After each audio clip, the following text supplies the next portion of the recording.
thumbnails.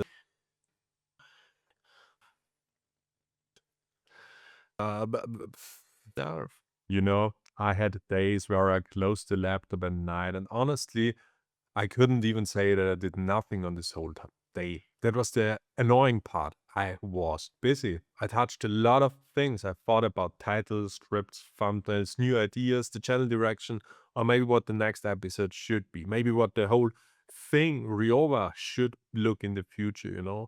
I opened notes, moved things around, checked something, adjusted something, maybe even felt like I was working for hours. And from the outset, it probably would have looked like a productive day, but inside, there was still this strange feeling of, did I actually move anything today? Not in a dramatic way, don't get me wrong with this. More like this quiet dissatisfaction, like the day was full, but somehow the scent of it stayed untouched. And I think that feeling is worth taking serious because it is easy to confuse a full day with a meaningful one. Sometimes you're tired at night because you gave something real to the day. You created something, you finished something, you recorded something, or make the decision, you took the step. And that kind of tiredness feels clean. You might be exhausted, but there is this peace underneath it because something actually moved.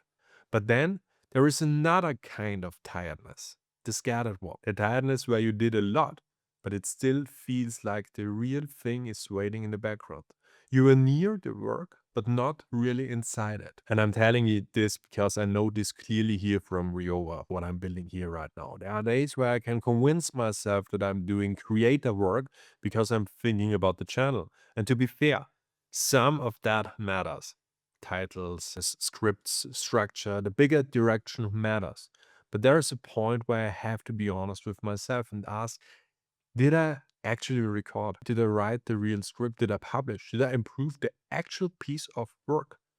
Or did I just stay close enough to the work to feel productive without entering the part that actually creates progress? That is the part I want to talk about in this episode. Movement and progress can look almost the same from the outside.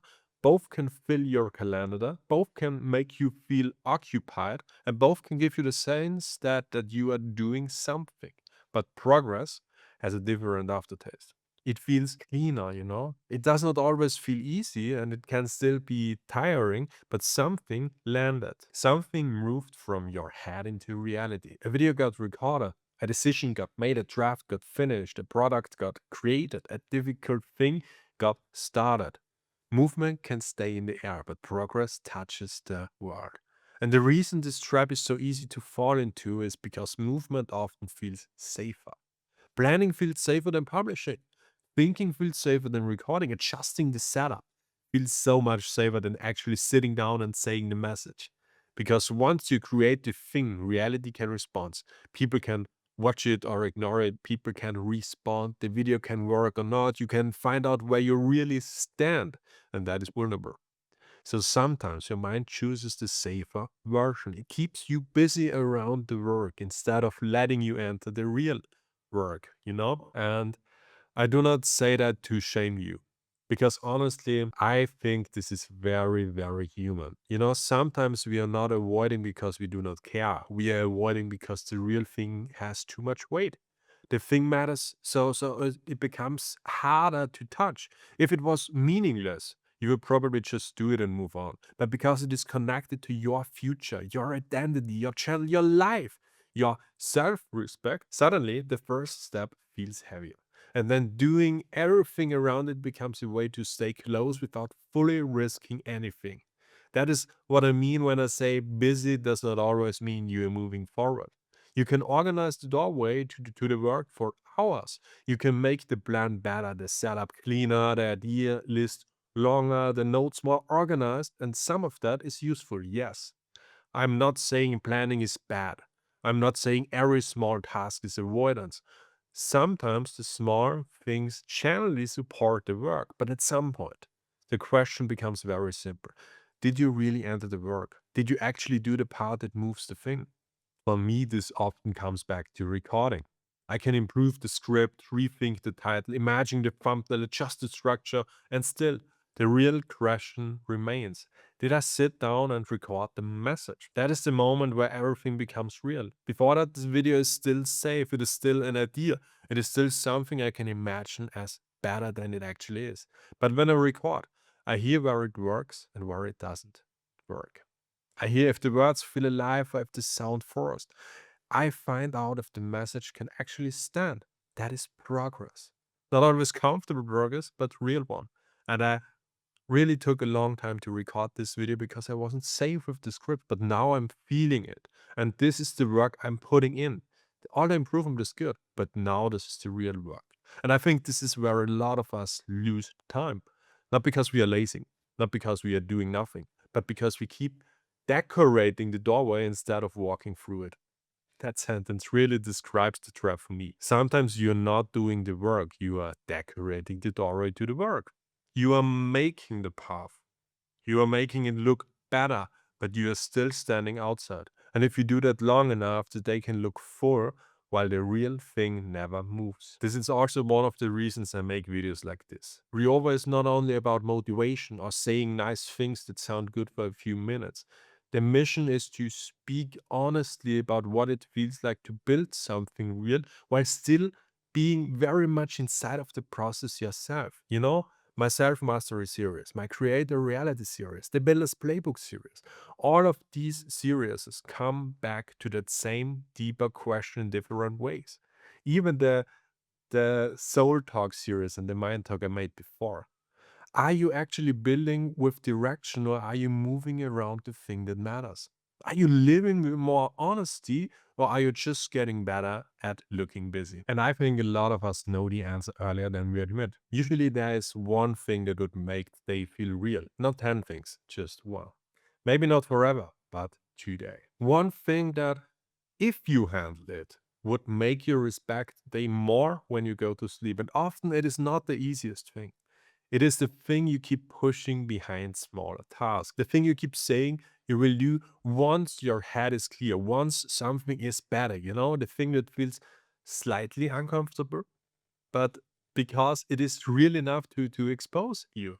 That is exactly why business becomes so tricky. It gives you a sense of movement without requiring the same honesty as progress. You can be busy and still not choose, or still not publish, still not start the thing that actually matters. And because you are busy, you can defend yourself. You can say, I worked today. And maybe you did. But deep down, there is still that quiet question. Did I work on the thing or did I work around it? The shift is not to become intense about everything in your life. I do not think every day needs to become this perfect, extreme performance where you attack life from 5 a.m. and never breathe. That is not the point, at least not in my opinion. There are days where maintenance matters too. There are days where planning matters or where rest is the honest move. But you need to know the difference between support work and substitute work. Support work helps the main thing happen, and substitute work helps you avoid the main thing with less guilt. The question alone can change your complete day. Ask yourself, is this supporting the main thing or replacing it? Sometimes the thing you're doing is good, but you are using it at the wrong moment. And this is where it gets very practical for you. Maybe today does not need to be a bigger plan. Maybe it needs a clearer center. Before your next work block, write simply one sentence. The real progress today is blank. And then finish it honestly. Not impressively, honestly. The real progress today is recording the video, or is finishing the draft, is making the decision, is sending the message. One sentence, one center. It sounds almost too simple, but it cuts through a lot of noise. Most of the time, the simple answers are the real one, the simple solutions. Because without a center, everything starts to feel equally important. A small task feels important, a message feels important, a random improvement feels important. And suddenly, the thing that actually moves your life gets treated like just another item in the pile. But the main thing cannot live on leftovers forever. If it matters to you, it needs your protected energy. Not perfect energy, not your whole life, but a real place in the day. And that is another thing I have learned the hard way. If I leave the real work until the end of the day, it often does not happen in the way I want it. By then, the best part of my focus is already gone. The small tasks have eaten the clean energy of the day, and the day is already full of noise. And then I sit there trying to do something meaningful with leftover attention. Sometimes it works. I can admit that, yes, but often it makes the work feel heavier than it needed to be. So if something really matters, it needs to get some of the cleaner part of me. Not always the first hour of the day, but not always the leftovers either. And that is the message of this video. That is why one honest block can matter more than an entire scattered day. One block where you stop orbiting and then actually enter. One block where you record, write, decide, train, build, or finish. It does not need to be cinematic. It does not need to be impressive from the outside, but it needs to be real to you. And when that block happens, the whole day feels different. Even if the rest of the day is messy, something real moved. You can feel that. Your mind relaxes differently, because it knows you did not just spin. And if you catch yourself orbiting again, do not make it dramatic. That is important. We will always come back to the old habits. Do not turn it into another reason to attack yourself. Just notice it and return. Ask yourself, am I moving the finger or am I orbiting it? The question is a compass. Real progress often starts messy, but messy progress is still more alive than polished avoidance. This is especially important if you are building something meaningful for yourself, something like a channel, a body, a business, a personal brand, skill, a different life you want to build. There will always be side tasks. There will always be the admin stuff. There will always be the maintenance of it. And the maintenance is very, very important. There will always be some kind of things around the work. You cannot remove all of that. And you do not need to. But the people who actually build do not get lost there forever. They keep coming back to the center. They know what moves the mission and they protect that action. Not because they are perfect, but because they understand that busyness can steal entire weeks of you if you let it. And your whole energy system. If this message here in this video hits something in you, feel free to stay with Riova. With the self-mastery series, there are episodes about needing more truth or being overloaded. You know the drill. Everything around this YouTube channel is here to help you, because progress is usually not blocked by one giant enemy. It is often blocked by a small pattern that keep pulling you away from the center. So tonight, do not only ask, was I busy? Ask yourself, did something real really move? That question is more honest. Maybe the answer is yes, and then you can let the day land. Maybe the answer is no, and then you do need to attack your. You just need to learn from it. Tomorrow, give the main thing a place earlier. Touch the real work before the day fills it out with motion, because movement can make you tired, but progress gives something back.